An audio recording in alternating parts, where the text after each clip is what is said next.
الحمد لولیہ والصلاة علی نبیہ۔ من و سلوہ کیا ہے؟ یہ کس قوم پر کب نازل ہوا؟ کیا موجودہ دور میں بھی اس کا تصور ہے؟ سائنسدانوں کا اس بارے میں کیا کہنا ہے؟ ان باتوں کو سورہ بقرہ کی آیت نمبر 57 کے ضمن میں جانتے ہیں۔ پہلے آیت کا ترجمہ ملاحظہ ہو۔ ارشاد باری ہے وَظَلَّلْنَا اور سایہ کیا علیکم تم پر الغمام بادلوں کا، وَظَلَّلْنَا علیکم الغمام اور ہم نے تم پر بادلوں کا سایہ کیا، وَأَنزَلْنَا اور ہم نے اتارا علیکم تم پر المن من والسلوى اور سلوى، وَأَنزَلْنَا عَلَيْكُمُ الْمَنَّ وَالسَّلْوَىٰ اور ہم نے تم پر اتارا من اور سلوہ، کلو کھاؤ، من طیبات پاکیزہ سے، ما رزقناکم جو ہم نے تمہیں عطا فرمایا، کھلو من طیبات ما رزقناکم کھاؤ اس پاکیزہ رزق سے جو ہم نے تمہیں دیا، وما ظلمونا اور ہم نے ظلم نہیں کیا، ولیکن کانوا انفسہم یظلمون لیکن وہ خود ہی اپنی جانوں پر ظلم کرنے والے تھے۔ اولاد یعقوب قوم موسیٰ 40 سال صحرائے طی میں رہی۔ صحرائے سینا میں ان پر اللہ رب العالمین نے یہ نعمت کی کہ بادلوں کا سایہ کیا۔ اگر موسم خوشگوار نہ ہو تو صحرا میں رہنا بہت مشکل ہوتا ہے، گرمی کی شدت۔ تو آیت نے اولاد یعقوب پر نعمتوں میں پہلی نعمت کا ذکر کیا، وَظَلَّلْنَا عَلَيْكُمُ الْغَمَامَ اور ہم نے تم پر بادلوں کو سایہ فگن کیا۔ گویا بادلوں کی نعمت، ابر اور بادلوں کا سایہ یہ ان کے لیے ایک نعمت تھی۔ دوسری نعمت ذکر کی کہ ہم نے تمہیں من اور سلوہ عطا کیے۔ دلچسپ بات یہ ہے کہ قرآن مجید نے تینوں مرتبہ من کے ساتھ سلوہ کا ذکر بھی کیا۔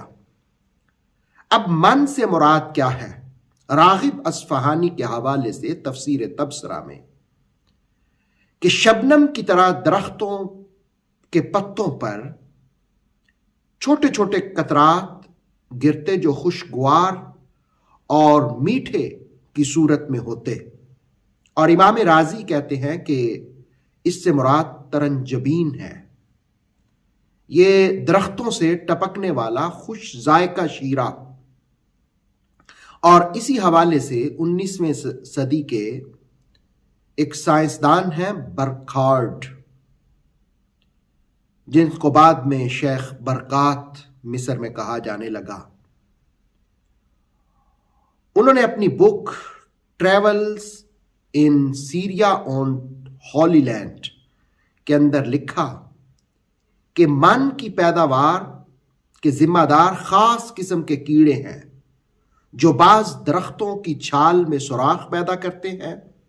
شدید گرمی کے دوران ایک رطوبت نکلتی ہے جو رات کی ٹھنڈک میں ان درختوں پر جم جاتی ہے، اور 1929 میں اہرنبرگ سے ایک رپورٹ شائع ہوئی جنہوں نے برکھارڈ کے خیالات کو تقویت بخشی، اس کی ریسرچ کو تقویت بخشی۔ اس میں یہ تھا کہ سینا کے صحرا میں ٹمارکس نامی ایک درخت ہے جس پر ایک کیڑا پایا گیا ہے جو من کی پیداوار کا ذمہ دار ہے، اور وہی ایک شیرے کی سی صورت ہو جاتی ہے، بلکہ اس علاقے کے لوگ اس کو مٹھائی کے طور پر بھی استعمال کرتے۔ تو یہ ایک میٹھی چیز من سے مراد، یہ دوسری تفسیری رائے تھی جو آپ نے جانی۔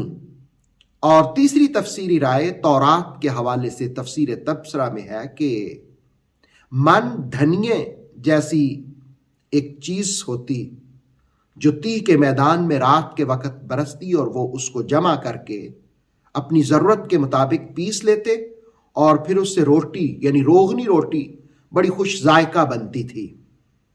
اور چوتھا موقف اس حوالے سے علامہ قرطبی نے الجامع لاحکام القرآن میں کہ یہ ایک طبی قسم کی شہد تھی۔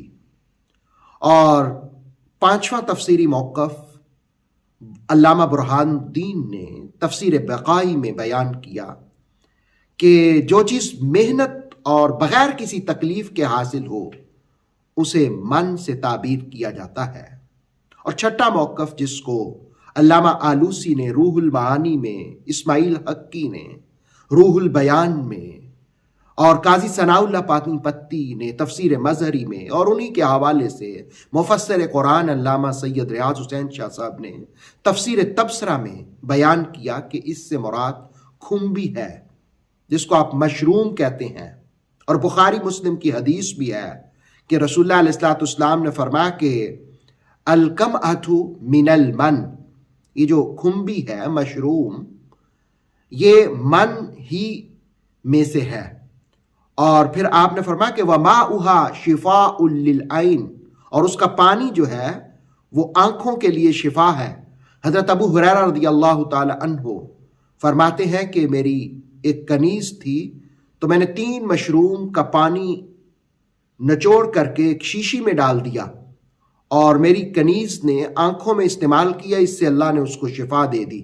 تو رسول اللہ علیہ الصلوۃ والسلام کی حدیث ہے کہ وَمَاؤُهَا شفاء للعین، کہ کھمبی یعنی مشروم کا پانی یہ آنکھوں کے لیے شفا ہے۔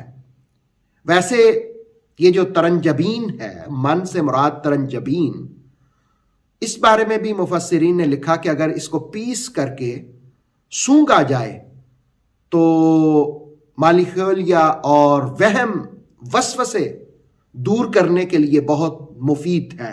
گویا من سے مراد ایک میٹھی چیز اور سلوا سے مراد یہ صحرائی پرندوں میں سے ایک پرندہ جسے بٹیر کی طرح، تو گویا ان کو یہ دونوں نعمتیں عطا کی گئیں، ایک من اور سلوا کھانے کی صورت میں بغیر کسی محنت کے ان کو مل جاتی۔ انہیں کہا کھاؤ اس سے پاکیزہ رزق جو ہم نے تمہیں دیا۔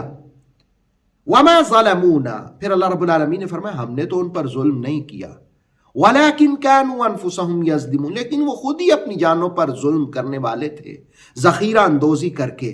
گویا اولاد یعقوب کو اللہ رب العالمین نے جو نعمتیں عطا فرمائیں ان میں ایک نعمت من و سلوہ ہے۔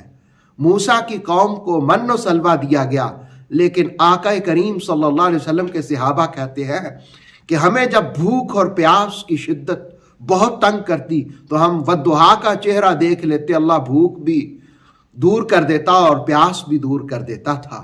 مقدر اپنے اپنے ہیں، اللہ رب العالمین فہم قرآن ہمیں نصیب فرمائے۔ اوتھینٹک اسلامک نالج کے لیے نور وحی یوٹیوب چینل کو سبسکرائب کیجئے، بیل آئیکن کو بھی لازمی پریس کریں۔ نور وحی کے فیس بک پیج، ٹک ٹاک اور انسٹاگرام کو بھی فالو اور لائک کیجئے تاکہ ہماری ہر نئی آنے والی ویڈیو آپ تک بر وقت پہنچ سکے۔